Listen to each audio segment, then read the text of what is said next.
देख रहे हैं आप, मैं हूं आपके साथ प्रगति चतुर्वेदी। खबरों की शुरुआत करेंगे, लेकिन उससे पहले एक नजर इस वक्त की हेडलाइंस पर।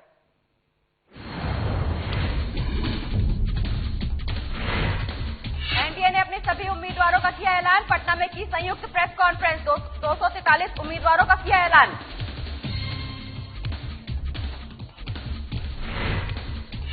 बिहार विधानसभा चुनाव को लेकर आरोप प्रत्यारोप का सिलसिला जारी। तेजस्वी यादव ने सीएम नीतीश पर बोला हमला। कहा सीएम नीतीश कुमार से नहीं संभलेगा बिहार। चुनावी दौरे पर बीजेपी के राष्ट्रीय अध्यक्ष जेपी नड्डा ने औरंगाबाद के गो विधानसभा में चुनावी सभा को किया संबोधित। केंद्र सरकार के कामों को जमकर की तारीफ। तेजस्वी यादव पर बढ़ते बिहार के डिप्टी सीएम सुशील मोदी ने पीसी कट तेजस्वी पर साधा निशाना। तेजस्वी के नामांकन पत्र में संपत्ति छुपाने का लगाया आरोप।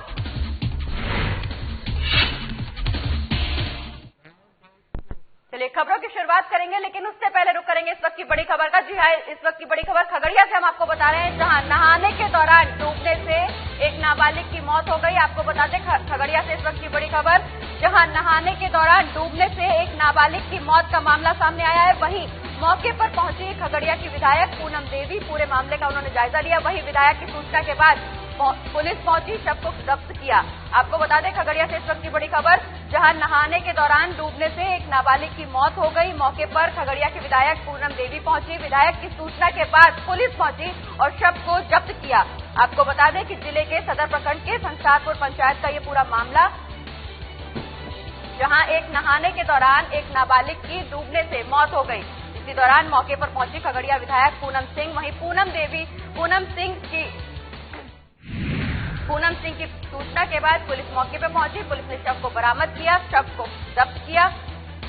खगड़िया से इस वक्त की बड़ी खबर हम आपको बता रहे हैं, जहां नहाने के दौरान डूबने से एक नाबालिग की मौत हो गई। आपको बता दें कि इस दौरान मौके पर खगड़िया की विधायक पूनम देवी मौजूद रही। वहीं पूनम देवी की सूचना के बाद पुलिस मौके पर पहुंची। पुलिस ने पोस्टमार्टम को शव जब्त किया।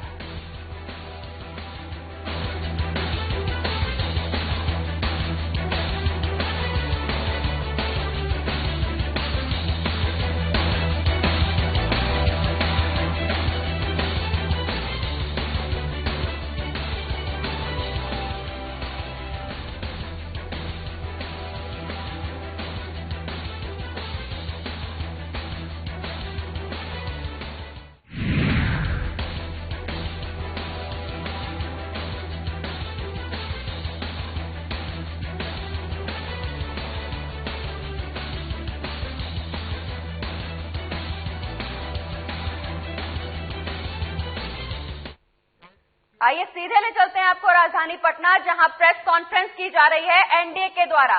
आपसे 2-3 सवाल है कि एक आपने कहा कि प्रधानमंत्री पैकेज से सब पे काम हो गया, तो आप उसमें व्हाइट पेपर क्यों नहीं जारी करते? क्योंकि उसमें एक सबसे बड़ा आपके डिपार्टमेंट से कंसर्निंग था स्किल यूनिवर्सिटी की स्थापना, जिसका कोई नामो निशान नहीं है। दूसरा आप लोगों ने कहा है कि बिहार के जो प्रवासी मजदूर थे उनको मुफ्त में लाया गया, ये सबसे बड़ा झूठ है। अगर आपको याद हो, पंजाब की सरकार हो, राजस्थान की सरकार हो, आपकी हरियाणा की सरकार हो, सबने बिहारियों का ट्रेन का भाड़ा उठाया, क्योंकि बिहार सरकार ने लिख के दिया था, अगर आपको याद हो दिल्ली छोटा सवाल करेंगे तो अच्छा होगा, हम पैसे नहीं देंगे। तो आपने ये झूठ क्यों लिखा? तीसरी बात है, आप कहते हैं बिहार में विकास हो रहा है। आपके चिराग पासवान जो केंद्र में आपके साथ वो कहते हैं कुछ भी नहीं हुआ, तो आप अपने एलआई को तो कन्विंस नहीं कर पा रहे हैं। उनको लगता है हम आपको कन्विंस कर पाएंगे। देखिए, मैं हमेशा कहूंगा, जिस तरह से मजदूरों की चिंता बिहार में की गई है, हम सभी जानते हैं। केंद्र सरकार ने उनकी व्यवस्था की, बिहार सरकार ने क्वारंटाइन में बहुत ही अच्छी व्यवस्था की। इस बारे में आप पूर्व में कई सवाल कर चुके हैं, उसका उत्तर दिया गया है, बार बार दिया गया है। और सारे जो बाहर से मजदूर आए, लगभग 20 लाख, लगभग 13,500 गाड़ियों में, तो वो संतुष्ट हुए एक बार में। जहां तक let us not argue mister Manish, you have asked, आपने एक सवाल पूछा, मैंने जवाब दे दिया।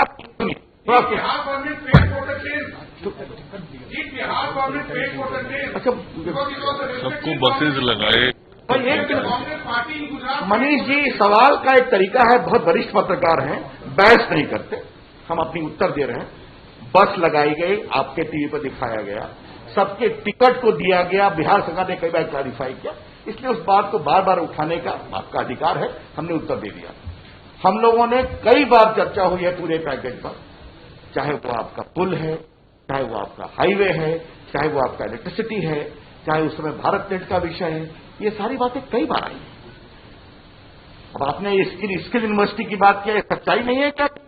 दो यूनिवर्सिटी इंडिया सरकार आने के बाद आप खुला अच्छा लेट अस टॉक, फिर आप डिबेट कर रहे हैं, तो आप कमाल कर रहे हैं प्लीज। अच्छा ठीक है, या तो आप फिर मेरा उत्तर सुनिए। घोषणा करना एक बात है, घोषणा को अमल करना दूसरी बात है। ठीक, अब मैं आपसे बहस नहीं कर रहा हूं, प्लीज बाकी को भी सवाल पूछने दीजिए, आपकी बात हो गई। जैसे यहां पर हुआ था ना कि ऑटोमोबाइल की फैक्ट्री खुली थी, एक खाली बोर्ड लगा था, वो कब शुरू हुआ लोग जानते हैं। जहां तक किसी एलआई का सवाल है, बिहार में एनडीए स्पष्ट है, जिसमें जदयू है, जिसमें भाजपा है, जिसमें विकास पार्टी, जिसमें हम पार्टी। नीतीश कुमार मुख्यमंत्री हैं, नीतीश कुमार मुख्यमंत्री के उम्मीदवार हैं, नीतीश कुमार मुख्यमंत्री रहेंगे। और इस बारे में प्रधानमंत्री नरेंद्र मोदी जी, भाजपा के राष्ट्रीय अध्यक्ष आदरणीय नड्डा जी, हमारे पूर्व में यात्रा में आए गृह मंत्री अमित शाह जी, हमारे प्रभारी देवेंद्र फडणवीस जी, हमारे संगठन प्रभारी भूपेंद्र यादव जी, सुशील मोदी जी कई बार स्पष्ट कर चुके हैं, इसलिए इस पर कोई परेशानी नहीं है, ये आपसे मैं कहना चाहूंगा। Yes, next question. Prakash ji, Republic, 1 minute. Prakash जी,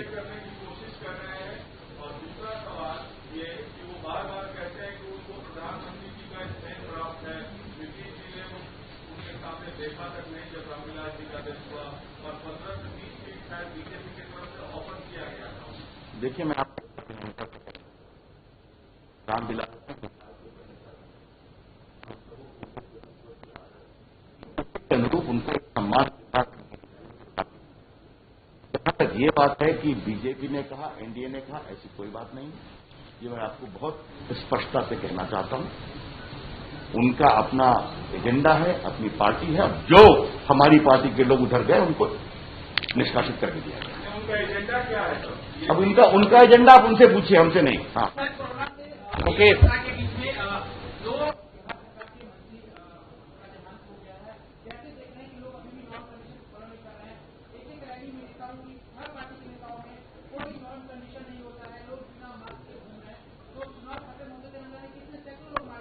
एक दो बातें आपको मैं बता दूं, किसी की अभी डेथ दुर्भाग्यपूर्ण है। हमारे विनोद जी, हमारे विद्यार्थी के साथ काम किए, हमारे मंगल जी के चले गए, वो काफी दिन से बीमार थे, दिल्ली 3-4-5 महीने। सामत जी का कोई हाल था।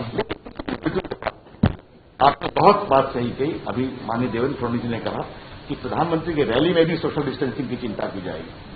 हम लोग नहीं करेंगे, पूरी कोशिश कर रहे हैं, हर जगह यही अपील करेंगे, लेकिन चुनाव है, कैंपेनिंग के हमारे संकल्प हैं, उसको तो करना ही पड़ेगा। एक एक करके। आशीष जी, साकेत जी रुकिए। आशीष जी, हम देखिए, उस पर हम बहस नहीं करेंगे। नहीं, देखिए, चुनाव आयोग ने हर ग्राउंड की कैपेसिटी तय कर दी है, इसीलिए हम लोगों ने साथ में जो पैरेलल सभाएं की है, क्योंकि उस कैपेसिटी से एक भी आदमी ज्यादा हम नहीं लाएंगे। तो जितने लोग आएंगे, जो कुछ ग्राउंड 20,000 के, कुछ ग्राउंड और बड़े हैं, कुछ बहुत बड़े हैं, तो ऐसे ग्राउंड उस इलाके का जो सबसे बड़ा ग्राउंड हमको चुनाव आयोग ने सबसे ज्यादा संख्या का ग्राउंड अलाउ किया, उस ग्राउंड को हमने दिया है। साकेत जी, एक मिनट। साकेत जी, कांग्रेस ने 40 से विमान को टिकट दिया है, उन्होंने पिछले दिनों जनता का मनोरंजन किया, उन्होंने पोस्टर लगाकर, फोटो लगाकर ऐसे उम्मीदवार को टिकट दिया है कांग्रेस ने 40। आप मुझसे पूछ रहे हैं? ऐसा है तो अगर ये है तो ये कांग्रेस की सच्चाई है कि वोट के लिए वो किसी सीमा तक जा सकते हैं, बस सीधी सी बात है। तो जनता इसका जवाब देगी और अच्छा जवाब देगी। मेरा तो क्वेश्चन है, एक तरफ कांग्रेस यहाँ होम फंड्स को बंद करने की बात कर रही है, वहीं से राजस्थान में मराठा के डेवलपमेंट के लिए उनके बजट में पैसा लोकेट किया जा रहा है। How you see this duplicity of Congress? किससे पूछे? देखिए, ऐसा है, ये कांग्रेस का कोई नया चेहरा नहीं है। कभी वोट के लिए कोई जनेऊ धारण करता है, मंदिर में जाता है, फिर राम जन्मभूमि के केस की सुनवाई को रोकने के लिए उनके नेता इंटरफेयर करते हैं। कभी उनके एक नेता कहते हैं कि बंद कर दो पूरे कुंभ मेला को ही, और कभी जो आपने बताई, तो ये कांग्रेस बोर्ड के लिए और उनके साथ जो जुड़े हुए लोग हैं। लेकिन सबसे तो रोचक कहानी ये है कि महागठबंधन में एक तरफ है आरजेडी, एक तरफ है कांग्रेस, और बगल में खड़े हैं माले। हाँ, तो इससे बड़ा और क्या कहा जाए? यही अपने आप में पर्याप्त। धन्यवाद। 1 लाख है बस, वही रुक जाइए प्रकाश जी रुक जाइए। प्रकाश जी, जेडीयू और बीजेपी के वर्कर्स में कंफ्यूजन है एलजेपी को लेकर, उस कंफ्यूजन को आप कैसे दूर कर रहे हैं? क्योंकि चिराग पासवान बार तो एनडीए से प्रेस कॉन्फ्रेंस आप देख रहे थे, जहां आरोप प्रत्यारोप का सिलसिला लगातार देखने को मिला। वहीं अब आगे बढ़ते हैं और बात करेंगे बिहार विधानसभा चुनाव को लेकर। एनडीए ने अपने सभी उम्मीदवारों का ऐलान कर दिया है। आपको बता दें कि गुरुवार को पटना में संयुक्त प्रेस कॉन्फ्रेंस के दौरान महागठबंधन ने भी सभी 243 उम्मीदवारों को ऐलान किया है। बिहार विधानसभा की 243 सीटों में से 144 पर राष्ट्रीय जनता दल, 70 पर कांग्रेस और 29 सीटों पर लेफ्ट ने अपना अपना कैंडिडेट उतारा है। लेफ्ट पार्टियों में से सीपीएम को 4 सीटें, सीपीआई को 6 और सीपीआई माले को 19 सीटें दी गई हैं। आरजेडी के राज्यसभा सांसद मनोज झा ने कहा कि महागठबंधन वैचारिक और व्यवहारिक है, इसमें सभी जातियों के उम्मीदवारों को टिकट दिया गया है। कांग्रेस के प्रदेश अध्यक्ष मदन मोहन झा ने कहा कि बिहार में विकास करना ही महागठबंधन का उद्देश्य है। प्रेस कॉन्फ्रेंस में वामदल के नेता ने कहा कि एनडीए ने शुरू से देश को क्षति पहुंचाने का काम किया है, वहीं संविधान की रक्षा के लिए बिहार में महागठबंधन का निर्माण किया गया है। ये गठबंधन न सिर्फ वैचारिक है बल्कि व्यावहारिक है। वैचारिकता और व्यावहारिकता दोनों इस गठबंधन के पीछे है और ये आमूलचूल बदलाव का गठबंधन है। एक प्रगतिशील उन्नत बिहार की संकल्पना का गठबंधन है, जिसमें मैं समझता हूँ समाज के हर वर्ग। इस सूची को पढ़ने से पहले मैं आपको बताना चाहता हूँ कि हमारी सूची में ऐसे भी कुछ जाति और उपजाति समूह हैं जिनको 52 से अब तक प्रतिनिधित्व नहीं मिला संसद में, विधानसभाओं में। तो मैं इस सूची को पढ़ता हूँ आपके समक्ष, उसके बाद सूची की कॉपी मैं दे दूंगा। तकरीबन 10 कॉपी है, आप लोग फोटोग्राफ ले लेंगे। इस सूची से मैं शुरुआत करता हूँ। ये समेकित सूची है, जैसे मेरे हमारे अध्यक्ष जगता बाबू ने कहा, समेकित सूची है। हम बाकी दलों की तरह अलग अलग नहीं निकाल रहे हैं। और चुनाव प्रचार पर निकलने से पहले तेजस्वी यादव ने सीएम नीतीश कुमार पर हमला बोला है। बता दें कि तेजस्वी यादव ने कहा कि सीएम नीतीश अब थक गए हैं, उनसे बिहार अब संभल नहीं रहा। इस बात पर वे खुद मोहर लगा चुके हैं। अपनी चुनावी सभा में बार बार कह रहे हैं कि मैंने नौकरी देने की कोशिश की, नौकरी नहीं दी जा सकती है। बिहार में कारखाना लगाने की कोशिश की, लेकिन बिहार में कारखाना नहीं लग सकता है।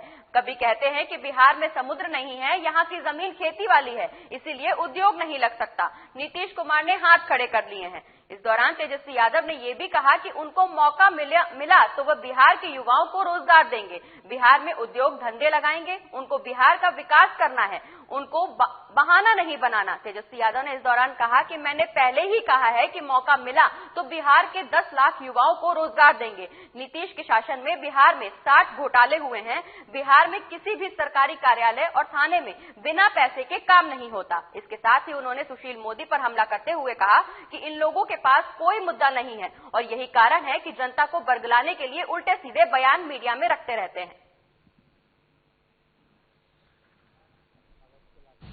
मुद्दों की बात की है, कई लोग जो है मुद्दे भटकाने की बात करते हैं। हम लोग कई दिनों से ये कहते रहे हैं कि नीतीश कुमार जी थक चुके हैं, बिहार नहीं संभाल पा रहे। इस बात को लेकर के नीतीश कुमार जी ने खुद मोहर लगाने का काम किया है।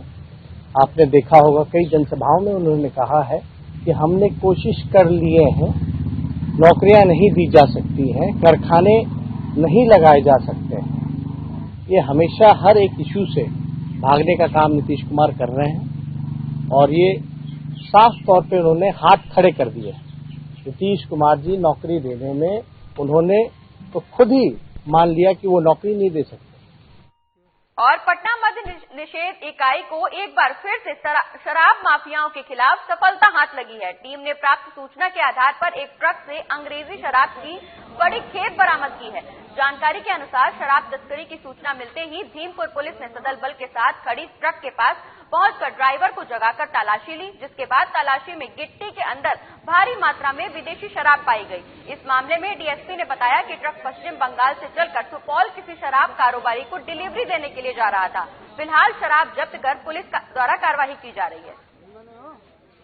द्वारा जो गुप्त सूचना के आधार पर टीम गठित कर छापामारी की गई और उनके द्वारा दिए गए सूचना को सटीक पाया गया और ये ईस्ट वेस्ट कॉरिडोर 4 लेन के पास भीमपुर में एक गिट्टी के नीचे लगभग 294 कार्टून जो पश्चिम बंगाल से तस्करी कर ला रहे थे वो बरामद किया गया है। 2 आदमी को गिरफ्तार किया गया है, उनसे पूछताछ जारी है। एक तो उसका ड्राइवर है और इसमें जितने भी संलिप्त अपराधकर्मी और तस्कर होंगे सभी के विरुद्ध हम लोग मद्य निषेध के तहत और जो भी विधि सम्मत कार्रवाई होगी हम लोग करेंगे।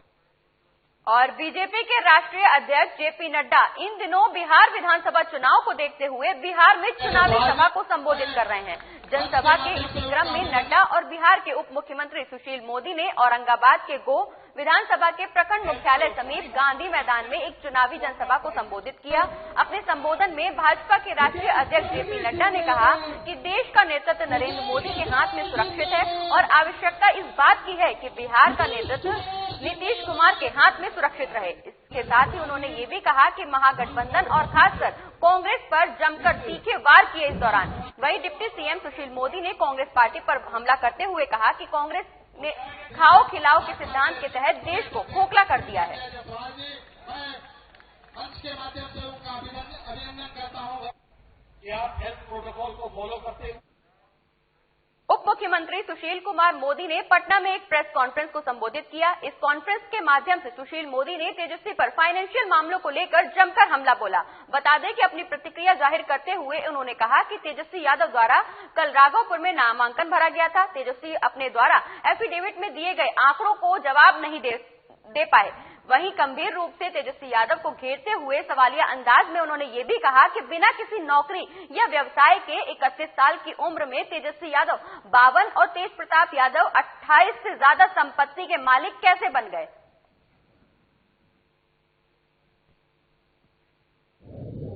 भ्रष्टाचार भी एक बड़ा मुद्दा बनेगा, इसलिए इस चुनाव में लालू परिवार का भ्रष्टाचार बनाम नरेंद्र मोदी नीतीश कुमार की स्वच्छ छवि ये एक चुनाव का बड़ा मुद्दा बनने जा रहा है। हम हर सभा में सवाल पूछेंगे, आखिर इतनी संपत्ति कहां से आई, लालू जी जेल में क्यों हैं, इतनी कम उम्र में इतनी संपत्ति के मालिक कैसे बन गए। आप पर चीटिंग, क्रिमिनल कॉन्स्पिरेसी से लेकर तमाम मुकदमे चल रहे हैं। इसलिए ये चुनाव लालू परिवार का भ्रष्टाचार बनाम नरेंद्र मोदी नीतीश कुमार की स्वच्छ छवि के बीच का चुनाव होगा और इसको भी हम एक चुनाव का बड़ा मुद्दा बनाएंगे। और एनडीए के प्रत्याशी जयवर्धन यादव के पक्ष में चुनावी सभा को संबोधन किया गया। इस दौरान पटना के पालगीगंज पहुंचे सीएम नीतीश कुमार ने महिलाओं के काम करने पर विशेष बल दिया। उन्होंने कहा कि स्त्री और पुरुष मिलकर काम करेंगे तो समाज तेजी से आगे बढ़ेगा। साथ ही सीएम नीतीश ने लड़कियों के स्नातक पास होने पर 50,000 रुपए की प्रोत्साहन राशि देने की भी घोषणा की, जिसे आने वाले साल से 25,000 से बढ़ाकर 50,000 रुपए कर दिया जाएगा। इसके साथ ही आरजेडी पर निशाना साधते हुए कहा कि पहले पति पत्नी की सरकार थी, लेकिन नीतीश पूरे बिहार के परिवार मानते हैं। और लड़की दोनों मैट्रिक में भी बराबर। और इस बार जान लीजिए, इस बार जो मैट्रिक की परीक्षा हुई इसमें लड़का से थोड़ा ज्यादा लड़की ही गई मैट्रिक की परीक्षा। इतना बड़ा परिवर्तन हो रहा है। और जब नर और नारी सब मिलकर के आगे बढ़ेंगे तभी आगे होगा। और बिहार विधानसभा चुनाव को लेकर कई राजनीतिक दलों के प्रत्याशी और कार्यकर्ता चुनावी रणनीति बनाने में जुट गए हैं। आरोप प्रत्यारोप का दौर भी लगातार जारी है। इसी कड़ी में महर्षि विधानसभा सीट से पूर्व बीडीओ गौतम कृष्ण ने शिवपुरी स्थित आरजेडी कार्यालय में अपने कार्यकर्ताओं के साथ बैठक की। इस दौरान बैठक में आगामी 7 नवंबर को होने वाले चुनाव को लेकर रणनीति पर चर्चा की गई। वहीं मौके पर मौजूद आरजेडी प्रत्याशी डॉक्टर गौतम कृष्ण ने अपने युवा नेतृत्वकर्ता तेजस्वी यादव और आरजेडी सुप्रीमो लालू प्रसाद यादव को धन्यवाद देते हुए उन पर विश्वास जताने के लिए पार्टी का शुक्रिया अदा किया। बहुत बहुत धन्यवाद पत्रकार साहब। सबसे पहले मैं इस आपके चैनल के माध्यम से माननीय सुप्रीमो श्री लालू प्रसाद यादव जी और तेजस्वी यादव जी को धन्यवाद देंगे कि उन्होंने विश्वास जताया है बीएमसी विधानसभा की चुनाव लड़ने के लिए, और हम पूरे चुनाव में बेहतरीन प्रदर्शन कर सके, इसके लिए यह चुनावी रणनीति के लिए कार्यक्रम आहूत किया गया है। कार्यकर्ताओं का बैठक है। देखिए, हम लोग पूरी ताकत लगाए हुए हैं। आदरणीय नेता लालू यादव जी और हमारे प्रतिपक्ष के नेता और भावी मुख्यमंत्री तेजस्वी जी ने जो इनको टिकट दिया, चेंबुल दिया, उसमें हम लोग सारी ताकत लगाए हुए हैं। बिहार विधानसभा चुनाव के पहले चरण के मतदान में कुछ दिन ही महज बचे हुए हैं। इसके साथ चुनाव को लेकर प्रचार भी जोर पकड़ने लगा है। जहां एक ओर तमाम राजनीतिक पार्टियां विकास के वादों के साथ वोट मांग रही हैं, वहीं दूसरी ओर कई इलाकों से वोट बहिष्कार की भी बातें भी सामने आ रही हैं। बता दें कि वोट बहिष्कार के नारे के साथ प्रदर्शन का ताजा मामला मुजफ्फरपुर के घोसी विधानसभा क्षेत्र में देखने को मिला, जहां विकास के झूठे वादे से नाराज ग्रामीणों ने गांव के बाहर वोट बहिष्कार का बैनर लगाकर वोट नहीं करने की बात की है। गौरतलब है कि जिला मुख्यालय से महज 7 किलोमीटर दूर पर ये गांव स्थित है और मूलभूत सुविधाओं से वंचित है। वोट बहिष्कार इस गांव से करने जा रहे हैं। करने का मतलब है कि जहानाबाद से महज जिला मुख्यालय से 7 किलोमीटर पड़ता है बसंतपुर अड़हर गांव, पिंजोरा पंचायत, काको block.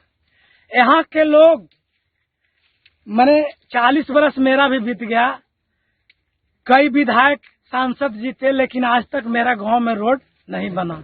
Sompur Basantpur revenue village है और जो है वह पिछड़ा अति पिछड़ा महादलित का गांव है। इस रोड को बनाया जाए और जो है हमारे पूर्व जो है अभी वर्तमान सूबेदार दास जी वहीं थे और जो आज तक ही रोड का जो है किसी ने नहीं देखा, नहीं माननीय नीतीश जी मगर 15 जो कहते हैं कुछ शासन की सरकार है, हम गली गली गांव तक रोड पहुंचाए। समस्या है कि यहाँ पे कच्ची रोड है, थोड़ा सा पानी पड़ जाने के बाद भर ठेहुन ये पानी लग जाता है, हिल किच लग जाता है। और शिक्षा का सबसे बड़ा समस्या है, बच्चा लोग या हम लोग शिक्षा से प्रभावित हो जाते हैं, ट्यूशन कॉलेज जाने में दिक्कत होता है।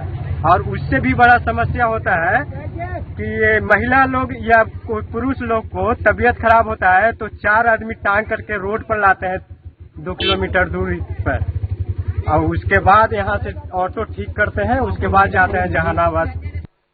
शेखपुरा जिले के अरियरी और चेवाड़ा प्रखंड में ग्रामीणों ने शेखपुरा विधानसभा की एकमात्र महिला प्रत्याशी रिंकू देवी का पुरजोर स्वागत किया। इस दौरान ग्रामीणों ने मौजूदा विधायक के प्रति नाराजगी भी दिखाई। नाराजगी दिखाते हुए ग्रामीणों ने कहा कि रणधीर सोनी ने अब तक कोई काम नहीं किया है और इस बार विधानसभा चुनाव में सभी ग्रामीण एकत्रित होकर रिंकू देवी को समर्थन करेंगे।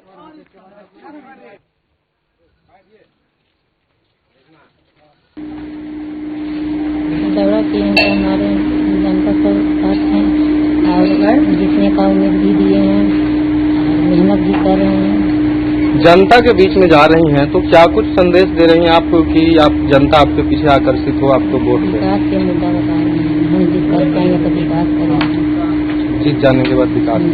तो क्या जनता का समर्थन मिल रहा है आपको क्षेत्र में? भरपूर समर्थन मिल रहा है। क्या नाम हुआ आपका? रिंकू। किस विधानसभा से प्रत्याशी हैं आप? शेखपुरा विधानसभा। बहुत बढ़िया है, कैंडिडेट निर्दलीय है, गांव का आदमी सहयोग कर रहे हैं पूरा स्तर से, और जो बाकी विकास है वो अपना विकास करेंगे। क्या लगता है आप रिंकू देवी को जिस तरह से समर्थन दे रहे हैं तो क्या इस बार विधानसभा में विकास होगा? हाँ होगा। आप लोग का समर्थन क्या रिंकू देवी को? समर्थन है, पूरा फुल है समर्थन। सीतामढ़ी विधानसभा क्षेत्र से बीजेपी प्रत्याशी डॉक्टर मिथिलेश कुमार ने अपना नामांकन पत्र दाखिल किया है। बताया जा रहा है कि मिथिलेश पिछले लंबे अरसे से बीजेपी संगठन से जुड़े हुए थे और इस बार बीजेपी ने जमीन से जुड़े एक कार्यकर्ता को सीतामढ़ी से उम्मीदवार बनाया है।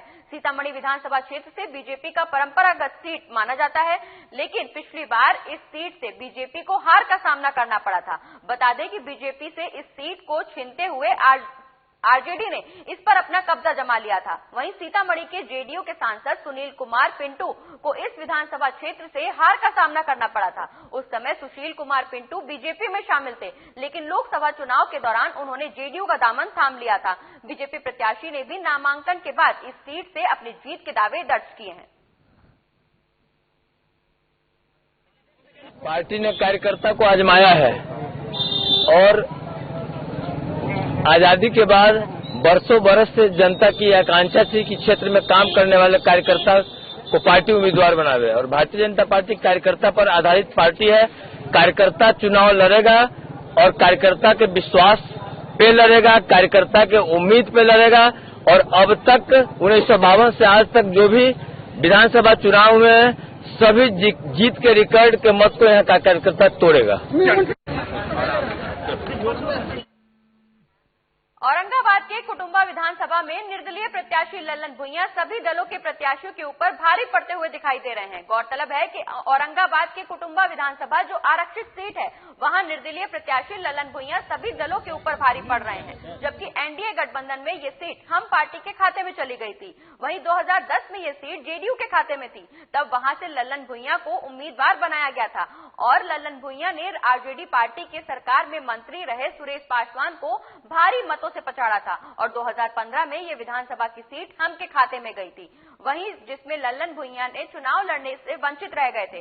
2020 में ये सीट एनडीए गठबंधन की हम पार्टी के खाते में गई थी।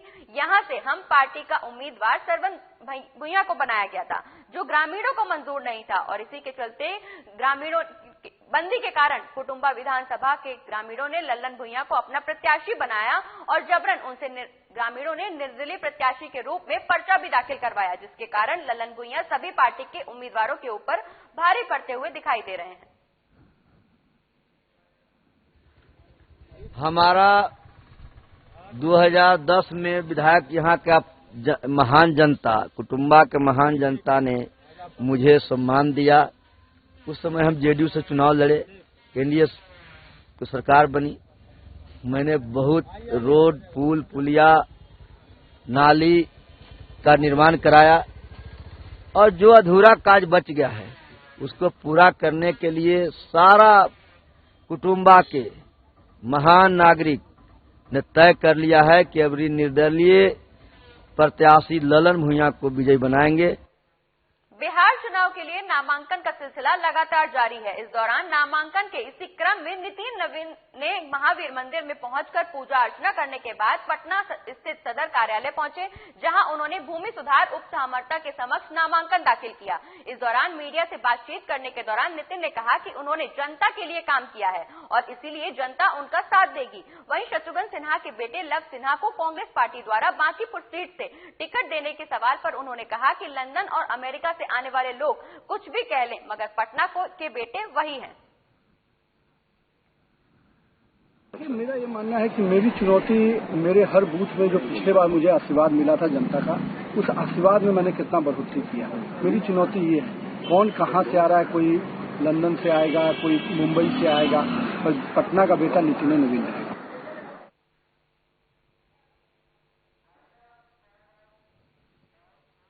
और इस बुलेटिन में फिलहाल इतना ही। आप देखते रहिए साधना प्लस बिहार झारखंड। नमस्कार।